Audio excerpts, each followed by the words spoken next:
এই জন্য আজকে রমজান সামনে, আমরা সবাই মিলে নিয়ত করি আমরা বদলাবো ইনশাআল্লাহ।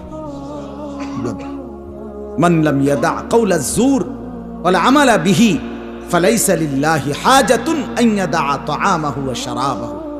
নবী সাল্লাল্লাহু আলাইহি ওয়াসাল্লাম বলেন, যে ব্যক্তি রমজান পেল, রোজা রাখলো, অথচ মিথ্যা কথা, মিথ্যা আচরণ, অন্যায়, অশ্লীলতা, চুরি, ডাকাতি, গুনাহের আচরণ ছাড়তে পারলো না, রাসূল বলেন, হায় নাফরমান, তোমার এই খাদ্য আর পানীয় থেকে বিরত থাকার কোনো প্রয়োজন আল্লাহর কাছে নাই।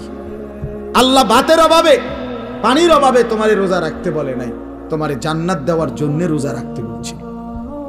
তোমারে বলছে লাআল্লাকুম তাত্তাকুন, তোমারে বলছে আমি মুত্তাকি বানাবো বান্দা তোকে, তোর ঈমান আমি নিলাম বান্দা। ইয়া আইয়ুহাল্লাযীনা আমানু, হে ঈমানদারগণ, মানে হলো বান্দা আমি তোমার ঈমান নিলাম, এবার আমি তোমাকে তাকওয়া দেব, লাআল্লাকুম তাত্তাকুন। তাইলে মাঝখানে একটা মাস সময় নিলাম, ঈমান তোমার গ্রহণ করলাম, তাকওয়া তোমাকে দেব।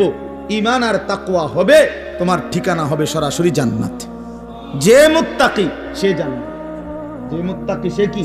উইদ্দাত লিল মুত্তাকিন, আল্লাহ বলছে জান্নাত বানানোই হয়েছে মুত্তাকিদের জন্য।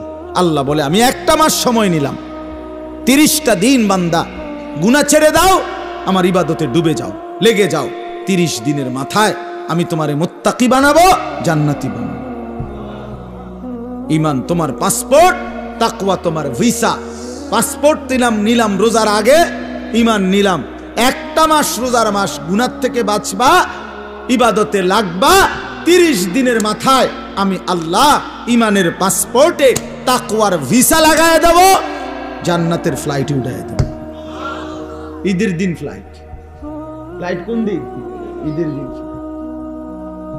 ঈদের দিন ফ্লাইট, 1 মাসে ফ্লাইট, 1 মাসে 31 দিন যাব না, হয় 30, নয় বার লাগলে 29, মাগার 31 লাগবে না। 31 রোদ হোক, বৃষ্টি হোক, শীত হোক, গরম হোক, ফ্লাইট কোন দিন? ঈদের দিন, জান্নাতের ফ্লাইট।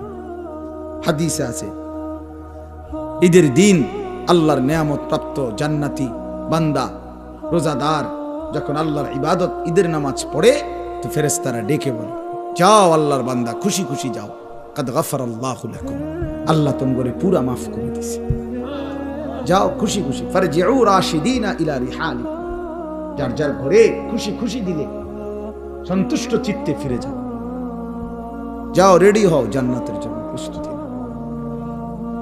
এই জন্য ইনশাআল্লাহ রমজানকে কাজে লাগাও, ঠিক আছে? ইনশাআল্লাহ বলেন ইনশাআল্লাহ।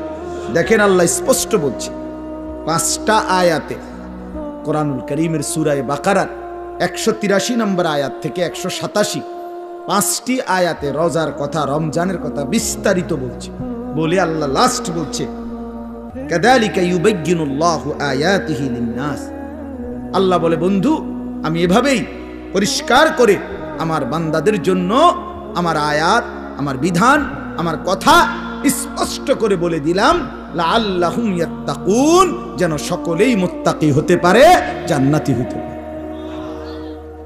এটা হলো 187 নম্বর আয়াত। কথা শেষ করছে কথা আল্লাহ বলছে।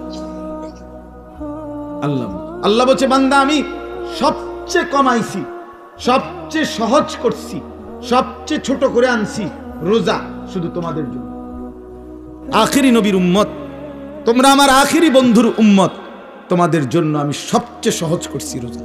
রোজা পূর্ববর্তী জাতির, যারা পূর্ববর্তী জাতি, তাদের রোজার নিয়ম কানুন, রোজা ছিল সবার, কিন্তু নিয়ম কানুনের মধ্যে বিপরীত ছিল।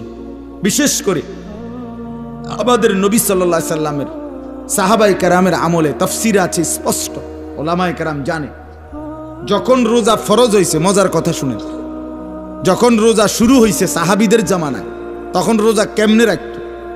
নিয়ম ছিল সন্ধ্যাবেলায় ইফতার করার পরে, ইফতার করে না সূর্য ডুবলে, তো এই সময় ইফতার করার পরে এই বাকি যে রাতটা, এই রাতে যতক্ষণ সজাগ থাকবে প্রথম, এতক্ষণই খানা দানা, স্ত্রী মিলন এগুলো করতে পারবে। কিন্তু যদি ঘুমাইয়া যায়, 10 মিনিটের লাগেও 1 মিনিটের লাগেও শুইয়া লাইলে চোখ বন্ধ ঘুম এসে গেলে পরের দিনের রোজা শুরু। হ্যাঁ, এটাই বিধান নবীজির জামানায়, সাহাবীদের জামানায় প্রথম শুরু হয়েছিল এভাবে, রোজার বিধান ছিল এভাবে। এরপরে ঘুমের থেকে উঠা আর খানার সিস্টেম নেই। এক সাহাবী হযরত কাইস ইবনে সারমা আনসারী সাহাবী, উনি এরকম সারাদিন রোজা রাখছে, রাইখা সন্ধ্যাবেলা ইফতারের টাইমে ঘরে আসছে। স্ত্রীকে বলছে ইফতার কিছু আছে কি? স্ত্রী বলছে কিছুই নাই ঘরে, আপনি একটু অপেক্ষা করেন, বসেন, আমি পাশের বাড়ির থেকে কিছু খাবার বা কিছু নিয়ে আসি। স্ত্রী গেছে পাশের ঘরে, কিছুটা তাদের কাছ থেকে খাবার ধার নিয়ে ঘরে আসছে। আইসা দেখে ওনার স্বামী সারাদিন ক্লান্তিতে মেহনত করে আসছে, একটু কাইট হয়েছিল, ঘুমায়। এখন স্ত্রী তো ঘুম থেকে জাগায় বলতেছে ইন্নালিল্লাহ, আপনার তো রোজা শুরু হয়ে গেছে। বলছে হ্যাঁ, আমি আর কি করবো এখন, তার কিছুই খাইতে পারে না। তো আজকের সারাদিন উপাস, সারা রাত উপাস। পরের দিন দুপুর বেলা এই সাহাবী বেহুশ হয়ে গেছে, আর উঠতে পারতেছে না। কেন? লাগাতার এই কষ্ট। কথা বুঝছেন কিনা? এখান দিয়ে 12, হেন দিয়ে 12, 24 ঘন্টা, আরো ওহেন দিয়ে ধরেন আপনি 6-7 ঘন্টা, প্রায় 30-32 ঘন্টা পরে উনি কি হয়ে গেছে? বেহুশ হয়ে গেছে। নবী সাল্লাল্লাহু আলাইহি ওয়াসাল্লামের কাছে জানানো হয়েছে। আরেক সাহাবী রাত্রিবেলা ঘুম থেকে উঠে বেখেয়ালে ওনার স্ত্রীর সাথে মিলিত হয়েছে, তো ওনারও বড় ক্ষতি হইল, কারণ রোজা তো শুরু হয়ে গেছে। এই দুইজনের দুই বিষয়ের কারণে আল্লাহ তাআলা বলছেন, বন্ধু ঠিক আছে চলেন আরো কম, আপনাকে যে আমি ভালোবাসি, আল্লাহ বলছেন বন্ধু আপনাকে যে খুব পছন্দ করি, আপনার উম্মত তো আপনাকে ভালোবাসলে আপনার সাথে যা কিছু সব কিছুকেই আমি ভালোবাসি, আপনার উম্মতকেও ভালোবাসি, আপনার গায়ের চাদরকে ভালোবাসি, আপনার গায়ের কম্বলকেও ভালোবাসি। কোরআনে আছে ইয়া আইয়ুহাল মুজাম্মিল ইয়া আইয়ুহাল মুদাসসির। নবীজি কখনো চাদর গায়ে দিছেন, আল্লাহ বলছে হে চাদর পরা নবী। নবীজি কম্বল গায়ে দিছেন, তা আল্লাহ বলছে হে কম্বল পরা বন্ধু আমার। তার মানে কি? এটা কেমন মায়ের কথা? এই রুমালওয়ালা ভাই, আমরা বলি না এটা? আল্লাহ যেন বলছে বন্ধু আপনার সাথে যা লাগে সব আমার কাছে প্রিয় হয়। চাদরও দামি, কম্বলও দামি। আয় হায়, যদি চাদর দামি হয়, কম্বলও দামি হয় নবীর সাথে, আপনি আমি লাগলে কি পরিমাণ দামি হব? তাহলে কেন দাড়ি কাটেন? দাড়ি কাটেন কেন? বাপ কাইটেন, এটা অভদ্রতা, অসুন্দর। পৃথিবীর কোন গবেষক, দার্শনিক, পণ্ডিত, বুদ্ধিজীবী, কাফের, মুশরিক, বেঈমান, ইহুদি, খ্রিস্টান, নাস্তিক, মুরতাদ, হিন্দু, বৌদ্ধ, পৃথিবীর কেউ, কোন গবেষক, আমি চ্যালেঞ্জ করলাম, কোন বুদ্ধিজীবী, কাফেরও আজ পর্যন্ত গবেষণা করে প্রমাণ করতে পারে নাই যে দাড়িওয়ালা চেহারার চাইতে শেবওয়ালা দাড়িবিহীন চেহারা সুন্দর, হ্যান্ডসাম। এটা কি যুক্তিতে, কি গবেষণাতে, কোন মেশিনে ধরা খাইছে? এটা কথা বোঝেন নাই আমনে কদ্দুর জানলে আমারে কদ্দুর দেখাইয়েন, এরপরে প্রমাণ যদি করতে পারেন তো জেনে আমার বিচার করণ দরকার, আমি হেনে যাবো বিচারে লেগে। দাড়িবিহীন চেহারার চাইতে দাড়িওয়ালা চেহারা লক্ষ কোটি গুণ বেশি সুন্দর, তুলনাই হয় না বেটা।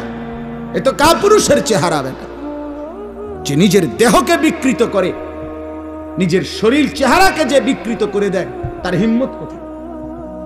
সাহস কোথায়? তার পৌরুষ কোথায়? বীরত্ব কোথায়? নিজের চেহারাকে যে বিকৃত করে, নিজের চেহারা নিয়ে যে নিজে লজ্জিত, তো তার ইজ্জত দিব কে? তারই সম্মান দিবে কে? আল্লাহ আমাদেরকে মাফ করে দেন। তো আল্লাহ তাআলা বললেন, তো এই দুই সাহাবী, দুইটা ঘটনা ঘটলো, আল্লাহ তাআলা বললেন বন্ধু চলেন সহজ করে দিই, আরো সহজ করে। কুলু ওয়াশরাবু, এই যে দেখেন, ওহিল্লা লাকুম লাইলাতাস সিয়ামির রাফাসু ইলা নিসাইকুম। আল্লাহ বলে এখন থেকে বন্ধু আপনি আপনার উম্মতকে বলেন, প্রত্যেকটা ইমানদার পুরুষ রোজাদারের জন্য সন্ধ্যা সূর্যাস্তের পরে রাত সুবহে সাদিক পর্যন্ত পুরা রাত এবার আর কোনো ঘুম যাক বা না যাক, কোনো নিষেধাজ্ঞা আর নাই। সে তার স্ত্রীর সাথে মিলিত হওয়া, স্ত্রীর সাথে থাকা তার জন্য পুরাপুরি বৈধ করা হলো। হুন্না লিবাসুল লাকুম ওয়া আনতুম লিবাসুল লাহুন্না। স্ত্রী তো স্বামীর পোশাক, স্বামী তো স্ত্রীর পোশাক। একজন আরেকজনের সাথে মিলে মিশে থাকবে, এটাই তো ইনসাফ, এটাই তো আল্লাহর চাওয়া। স্বামী যদি স্ত্রীর কাছে আপনার আকর্ষণীয় না হয়, স্ত্রী যদি স্বামীর কাছে আকর্ষণীয় না হয়, বেডিও যদি বাইরের বেড হইতে লেগে আগ্রহী, এবারও যদি বাইরের বেড হইতে লেগে আগ্রহী, তো এই দুই অপদার্থ কি এর স্বামী স্ত্রী? রিফেলাস ঠিক না? কি রে বেটা, তুই বেটা তোমার বউ আছে ঘরে, তুমি রং সব মানুষের বেডি বেও খুব কোথাকার, তোমার তো রোদে টাঙ্গাই তুমি দরকার। যে মহিলা তার স্বামী আছে, সে পর পুরুষের প্রতি আসক্ত। এখান থেকে মুরাদনগর যাবে একজোড়া জুতা কিন্তু এবুড়ি রে সিএনজি আইয়া হরন দিতে আছে আধা ঘন্টা ধরে, এবুড়ি রেডি। হ্যাঁ রেডি, আগো বাইরন না না রাখো না, কত রেডি হইতেছে, এবুড়ি রেডি। এই পাউডার ডলতে আছে, ফেয়ার এন্ড লাভলি ডলতে আছে, মেকআপ ডলতে আছে। আরে বোন, আহারে মা, কারে দেখাইবা এই রঙ্গরসের যৌবন, এই গহনা, এই অলংকার, এই প্রসাদনী কাকে দেখাইবা? কাকে দেখাইবার জন্য 1 ঘন্টা ধরে সাজলা? রাস্তার ওই লম্পট বখাটে যে তোমারে দেখে অবৈধ কল্পনা করে, অশ্লীল কামনা করে সে, অথচ নিজ স্বামী বেচারা যদি বলে কদ্দুর কাপড় সোপড় কদ্দুর বদলাইয়া সুন্দর করে পাউডার টাউডার বা কদ্দুর সুন্দর করে ভালো হইয়া থাকো, স্বামীর সামনে আসো। হ্যাঁ বেড়া কথা কয় দে, বেড়া বাত রাইনতে রাইনতে জান শেষ, কথা কইতে তো সুন্দর লাগে। এই দিছে তো বেড়া জামাইয়ের 14 গোষ্ঠী উড়ে গেছে, জামাইয়ের কপালে ভালো কাপড়, ভালো প্রসাদনী কিছুই জোটে না, জোটে রাস্তার বখাটের কপালে।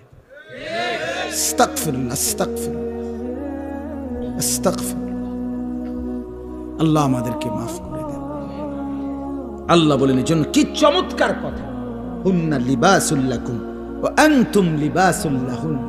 আল্লাহ বলে স্ত্রীরা এ তো স্বামীর পোশাক, স্বামী এ তো স্ত্রীর পোশাক, মিলে মিশে একাকার।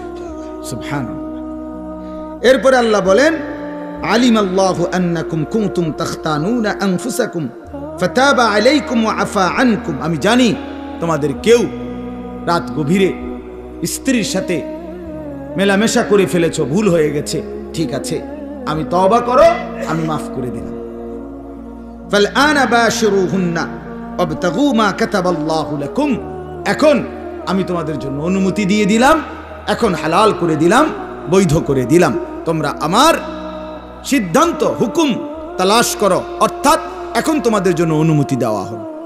এরপরে আল্লাহ বলেন ওই আরেক সাহাবীর ঘটনা রয়েছে না, ওই বড় যে কি হয়ে গেছে, তো আল্লাহ বলছে ওয়াকুলু ওয়াশরাবু, এবং সাথে সাথে খাও পান করো, হাত্তা ইয়াতাবায়্যানা লাকুমুল খাইতুল আবিয়াদু মিনাল খাইতিল আসওয়াদি মিনাল ফজর, একেবারে সাদা সুতা কালো সুতা থেকে আলাদা করা পর্যন্ত খাও পান করো।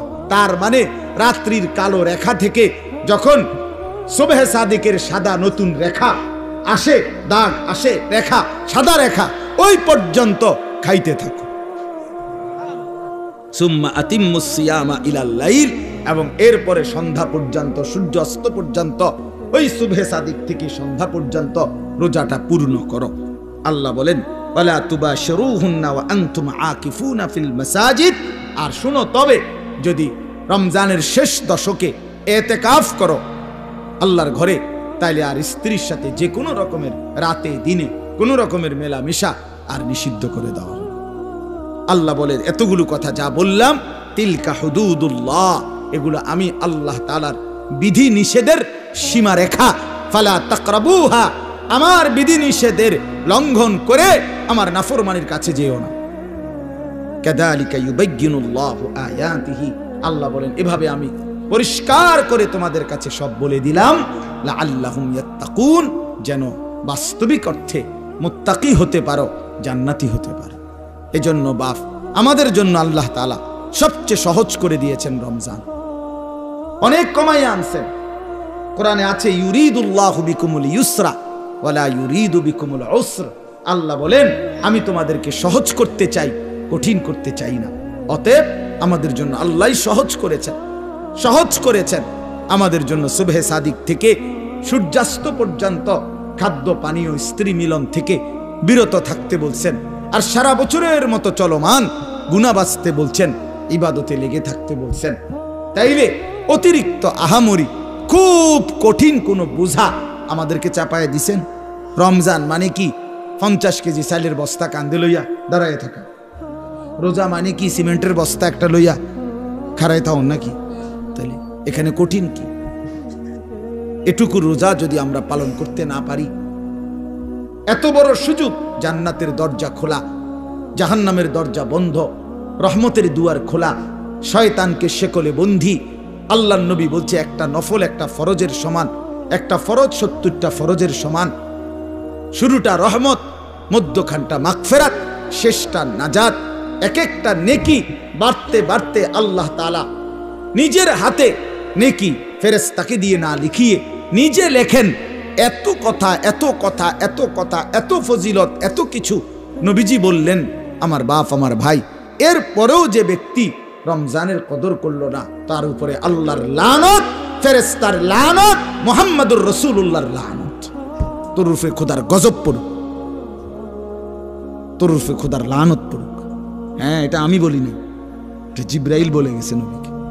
কি জিবরাইল নবীজির কাছে রমজানের লাস্টে আইয়া বলছে, নবী এত বড় রমজান, আপনার এত কাকুতি মিনতি, আপনার এতগুলো ফজিলতের কথা শোনার পরেও আপনার যেই নাফরমান উম্মত রমজানকে কদর করলো না, তার উপরে আল্লাহর লানত, আমি জিবরাইলের লানত, ফেরেশতার লানত।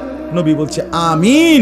হ্যাঁ জিবরাইল, আমি তো বদদুয়া দিতে চাচ্ছিলাম না, আমি অভিশাপ দিতে চাচ্ছিলাম না, কিন্তু আজকে আমি রাসূলও আর সহ্য করতে পারলাম না এমন নাফরমান উম্মতের উপরে আমি মুহাম্মদেরও লানত।